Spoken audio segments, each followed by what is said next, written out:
Imagine you have a town with 1,000 people. And in this town with 1,000 people, you want to start a business. This business is going to be an artificially flavored orange candy shop. And since you are not sure if people in the town is going to like your offering, you decide to go and try a couple of experiments to see if you see some acceptance in the public.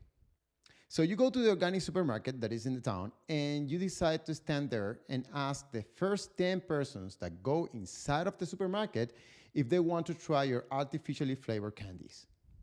As you might expect, when people hear that it's artificially flavored, none of them take the bait, and so you go back home with the result of 0 people accepting your offer. Now, imagine that in an alternative universe, instead of going to the organic shop, you would have gone to the high school of the town. And you would have offered the same candies to the students when they go out in their noon break. In this alternative universe, you would have get 6 out of 10 students that you make the offer taking the candies. So now you can begin to see what the problem with this experiment in a town of 10,000 people is.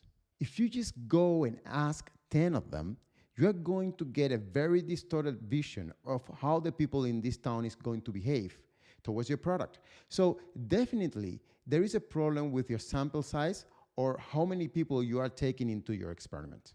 The second problem is bias. If you choose to run your experiment at the organic shop of the town, most probably, people shopping there are not going to be inclined to consume products that have artificial flavors. So probably using a population or a sample to run your experiment that is not biased is also a good idea. Finally, related to the bias aspect, there is the variance of your sample.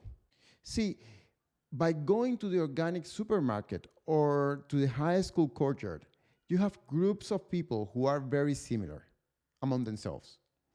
There's almost no variance. So what you are observing is a biased behavior. The question is this representative of the population of the town? Probably going to the center square of the town and offering your product there is a much better idea to truly have a feeling for how the population of the town is structured. So when is your experiment significant? Well, there are 3 aspects that you should observe so your experiment results are significant. The first thing is a sample size. Choosing only 10 people doesn't make your experiment significant, especially in a town of 1,000 people. Secondly, is the bias that you introduce in the selection of the sample. If everyone goes to the organic supermarket, this is probably not representative of the population of the town.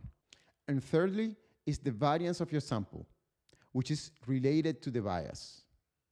If you're choosing a population with low variance, this is not representative of the whole population. You will find much more variance, much more diversity in a 1,000 people town.